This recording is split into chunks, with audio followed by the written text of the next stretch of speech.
Welcome to Wealth Wisdom. If you have ambitions to achieve financial success, please leave yes in the comment, and we are here to help you obtain insight and build wealth. The book we are going to share today is Stolen Focus by Johann Hari. The tale of how we lost the ability to focus, and how we can get it back. We've all been there. You sit down, ready for work, and you get a text. As you're texting back, a news alert appears, so you shift over to read what's happening. But as you're halfway through reading the headline, you get another ping, someone's liked the photo that you posted last night. And after checking who it was, you realize they've also posted new photos. Is that a new partner? As you start swiping through the images, a Slack notification chimes. Wait, what were you doing again? Oh, right, work. If you're wondering what's happened to your capacity for concentration, you're not alone. Collectively, our attention spans seem to be dwindling at an alarming rate. And every year, there are more and more distractions and interruptions added to the pile. Sadly, that's not a coincidence. From Silicon Valley to the structure of the contemporary workplace, forces beyond our control are constantly working to deplete our ability to focus deeply and resist distraction. But how did we get here? And is there any way to escape this dizzying attention spiral?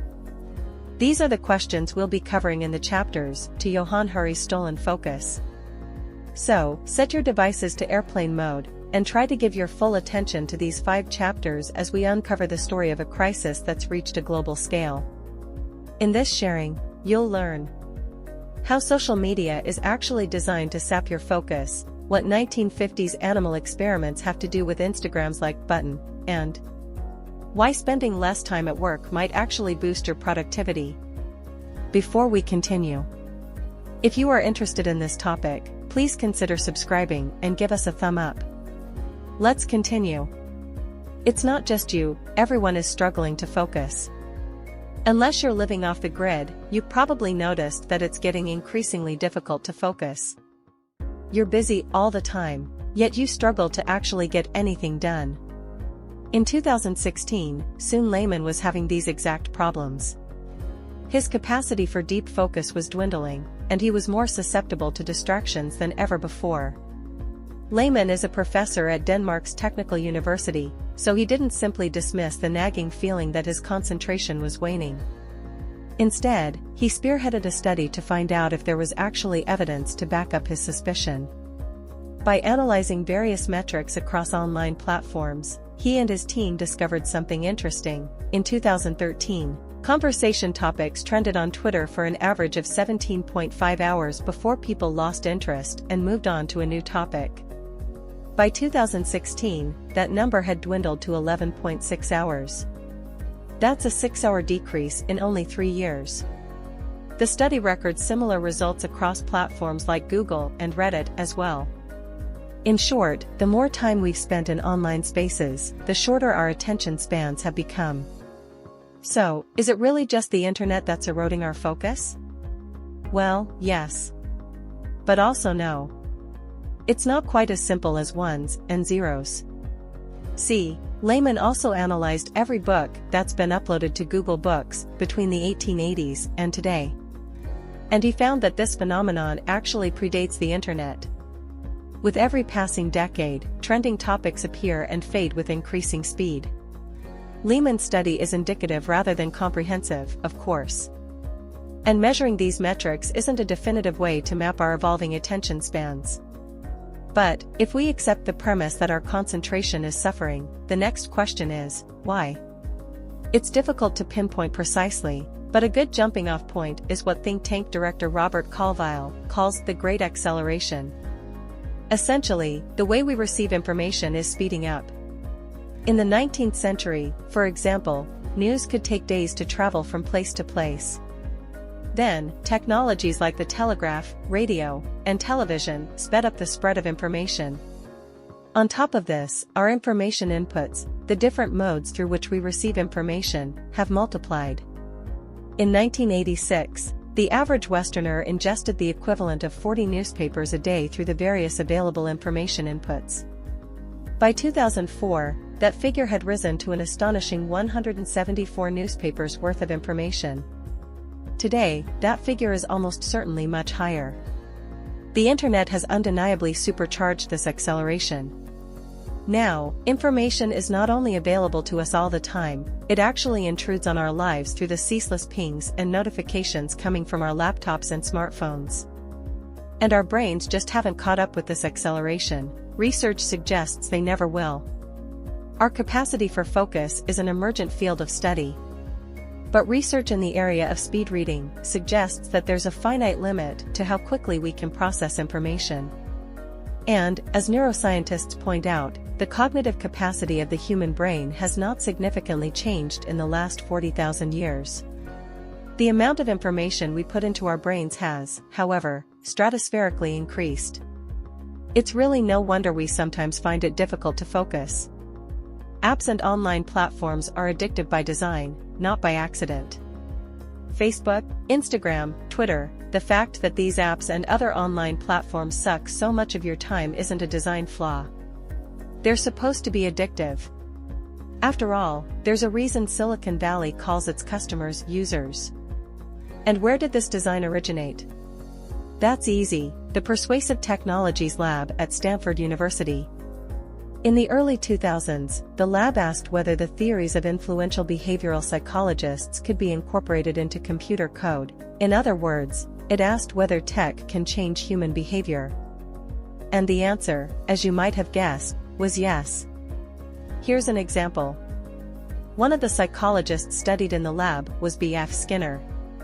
Skinner was famous for the experiments he conducted on rats.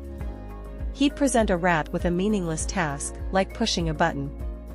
But the rat showed no interest in doing this, why would it? So Skinner modified the task. Now, every time the rat pressed the button, it would be rewarded with a pellet of food. Rewards would motivate animals, Skinner found, to carry out tasks that had no intrinsic meaning to them. Can't relate to the rat and the button? Well, Skinner inspired the creation of other buttons you might recognize, like buttons, share buttons, and comment buttons. Those little hearts and emojis and retweet buttons aren't design quirks, they're programming us to use social media in addictive ways by rewarding us for the time we spend on the platforms. These buttons keep us engaging longer. But they're only one of the many design elements geared at keeping us online. Here's another one, the infinite scroll. Back in the early days of the internet, web pages were just that, pages. Sites often comprised multiple pages. When you got to the bottom of one, you clicked through to the next. The bottom of each page offered a built-in pause. If you wanted to keep browsing, you had to actively decide to click ahead. That is, until Asa Raskin stepped in. Raskin invented the infinite scroll, the endlessly refreshing feed of content that now features on the interface of nearly every social media platform, giving the impression that there is a never-ending supply of content. If likes and shares encourage users to stay online longer, the infinite scroll encourages users to stay online in perpetuity. Raskin, however, has come to regret his invention. At first, he thought the infinite scroll was elegant and efficient. But he became troubled when he noticed how it was changing online habits, including his own. Noticing that he was spending longer and longer on social media, Raskin started to do the math. He estimates that the infinite scroll induces the average user to spend 50% more time on platforms like Facebook and Twitter. The business model of most of these platforms is predicated on time, or, as they call it, engagement. This refers to how much time a user spends interacting with a product. That's the metric tech companies use to measure their success, not money, but minutes. But money does play a part, too. Because the longer you spend engaging, the more chances the companies have to sell advertisements. The more you engage, the more companies track your behavior and build a profile uniquely designed to target you with specific ads. We don't pay for platforms like Facebook and Instagram with our money. But we do pay with another precious, finite commodity, our attention. In Silicon Valley, time equals money. The money is theirs. And the time, the attention, is yours. Algorithms privilege outrage over community. Online platforms erode our focus and exploit one of our most precious resources, our attention, for their own financial gain. But these same platforms can be a force for good, strengthening community and driving collective action.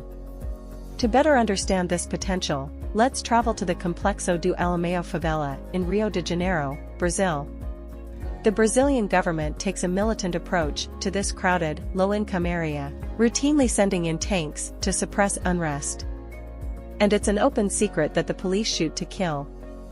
When innocent kids get in the way of their bullets, the police plant drugs or weapons on them and claim self-defense. Raul Santiago lives in Alemão. He also runs the Facebook page Cultivo Papo Reto, which collects and disseminates videos of the police shooting innocent people. The page has galvanized many favela dwellers to rally against their treatment. And it has shifted the tide of public opinion in Brazil, where favelas like Alemão are often reviled. But the situation in Alemão has only gotten worse since the election of Brazil's far-right president, Jair Bolsonaro. And here's the thing, Bolsonaro's victory, like Cultivo Papo Reto's success, can also be partly attributed to Facebook. Bolsonaro's campaign inundated social media with clickbaity, fear-mongering campaigns, and he ended up getting elected. So, what connects us can also divide us. Lately, it feels like online platforms have been much more intent on dividing than connecting. And it all has to do with algorithms. Remember the infinite scroll? The content you see on this infinitely refreshing page isn't ordered chronologically. It's arranged by an algorithm that is programmed to feed us content that keeps us scrolling longer. It's easier to disengage from calm, positive content. But if something strikes us as outrageous or controversial, we tend to keep looking. It's part of a psychological phenomenon called negativity bias, that is, negative experiences impact us more than positive ones. So it's in social media's interest to literally provoke its users. The algorithm has no ethics. It doesn't condone or condemn, it just codes. But the people watching it feel, believe, and judge. For some, the more they're exposed to misinformation, the more normal, even credible, it seems. A 2018 study that analyzed extreme right-wing militants in the US found that the majority of them were initially radicalized on YouTube. You may not engage with misinformation online. You might put down your phone or close your laptop when you feel outraged by what you see online. You may choose not to spend your attention on provocative content. But this still affects you. See, when online platforms privilege divisive, shocking content, they also corrode our power for collective attention, our ability, as a society, to focus on issues that affect us. Back in the 70s, scientists discovered that there was a hole in the ozone layer. It had been created by a group of chemicals called CFCs, which are commonly used in hairsprays. The scientists issued a warning: if the hole in the ozone grew, we would lose a crucial layer of protection against the sun's rays. Life on Earth as we knew it was at risk. Activists campaigned against the use of CFCs. They persuaded their fellow citizens to join the cause. Eventually, they put enough pressure on governments that the use of CFCs was banned. This is an environmental success story. But the outcome might have been different if we hadn't focused our collective attention, first on the science, then on the arguments of our fellow citizens, and finally on the group effort of lobbying the governments for a total ban on CFCs. Would we be able to collectively train our focus on a similar issue today? We already know the answer to this question. Climate change poses a real and present danger to life on Earth. But as a species, we can't seem to absorb the science, or even agree on whether we should be listening to scientists in the first place. Social media can be a powerful force for good. But rather than harness this force, platforms like Facebook are intent on exploiting our attention, and, as a consequence, they're sowing division and controversy. Recently, Facebook conducted an internal investigation called Common Ground. Its aim was to uncover whether the company's algorithms really did promote controversy and misinformation to keep users engaged. According to the report, the findings were very clear: our algorithms exploit the human brain's attraction to divisiveness. Facebook hasn't done very much about this disturbing finding, however. And neither have we. We're too busy infinitely scrolling. Ditch multitasking. Recovering focus is about finding flow. How many things are you doing right at this second? You might be listening to this chapter, and nothing else. If that's you, then you're monotasking. More likely, you're doing a range of things, listening to this chapter, cooking dinner, scrolling through the news, or chatting with your roommate or partner. It's easy, and not inaccurate, to blame our shrinking attention spans on our devices and the easy access they offer to an attention-sucking online world. But, like an artfully cropped Instagram snap, that's not the whole picture. See, there's a fundamental flaw in the way we frame focus. We live in an accelerating, consumerist society, one that values speed and output. And in this climate, we're encouraged to quantify our attention in terms of what immediate results it yields. Our focus is a resource that allows us to produce, to earn, to tick items off our to-do lists. And that's where multitasking comes in. The more we can simultaneously achieve, the better our focus is spent. So why not distribute our attention across several tasks at once? Well, because, as it turns out, humans are really bad at multitasking. The word multitask was coined by computer scientists in the 60s to describe the function of computers with multiple processors. It was never meant to be applied to humans. After all, we only have one processor, our brain. When we multitask, we're not simultaneously performing several tasks at once. We're switching between them at hyperspeed. And every switch incurs what's called a switch cost effect. When you switch between tasks, or when you're interrupted mid-task, your brain needs to recalibrate, which decreases your mental performance. A study commissioned by Hewlett-Packard compared a group who worked on a task uninterrupted with a group that was distracted during the course of their task.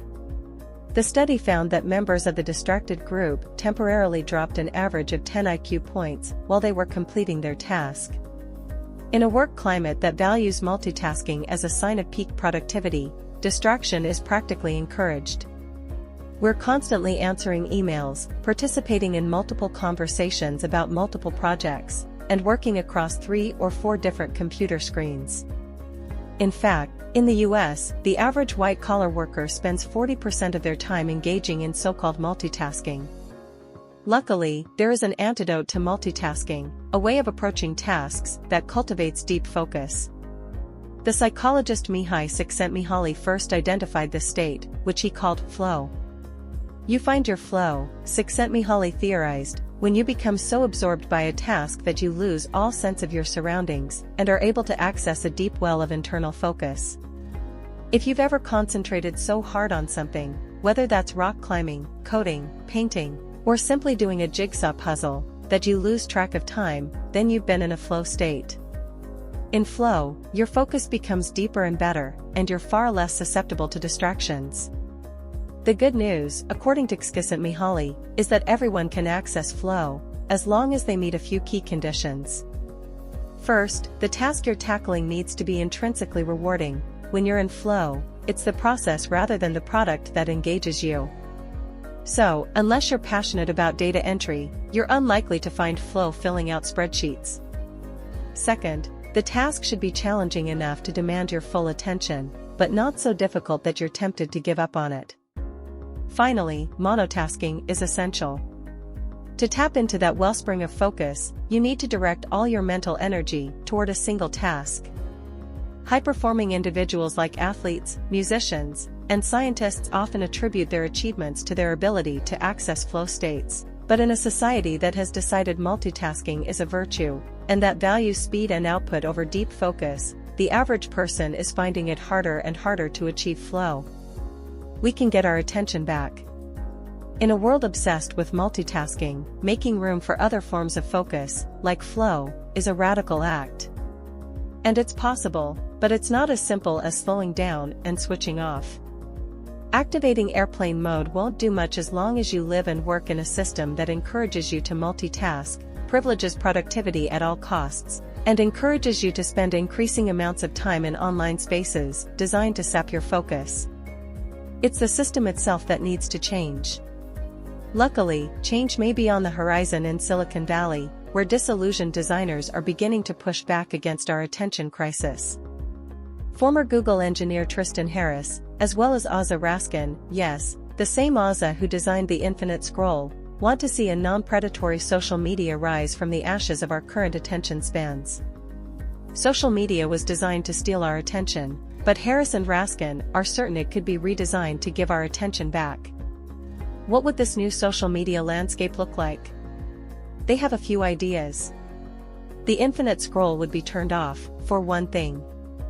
All those little rewards like hearts and likes and shares might be turned off, too.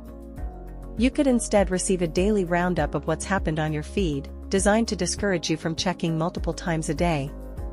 And technology's power to influence human behavior could be used for good. You could tell the platform how much time you wanted to spend online, and it could work with you to achieve that goal. It could help you achieve other goals, too. Want to try going vegan? The platform could connect you with online groups that share vegan recipes. Concerned about climate change?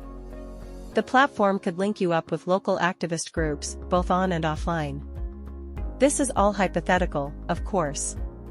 But around the globe, real pushback against our collective attention crisis is seeing inspiring results. Perpetual Guardian, a New Zealand company, instituted a 4-day work week. Employees have since reported a better work-life balance, the ability to focus deeper for longer, and decreased susceptibility to distractions. And it's not just employees who are reaping the benefits. Shorter workdays and workweeks enable deep focus instead of performative multitasking, and they encourage workers to avoid workplace distractions, like sneaking a scroll through social media when the boss isn't looking. In fact, when a Toyota factory in Gothenburg cut its workday by 2 hours, workers actually produced at 114% of their previous capacity, and the factory reported 25% more profit. In France, the escalating demands on our focus are seen for what they are, a health crisis. French doctors grew concerned about the rising number of patients experiencing low burnout and took those concerns to the government. Now, companies with over 50 employees have to formally agree on the limits of their workweek, meaning it may actually be illegal for a French boss to send their employees emails over the weekend. In the big picture, these are all small changes. But they should leave us feeling optimistic. They show that there are solutions to this collective attention crisis. We can reclaim our attention, if only we can focus on the task at hand. That's the end of today's sharing. If you like our content, please give us a thumb up and share it with your friends. See you next time.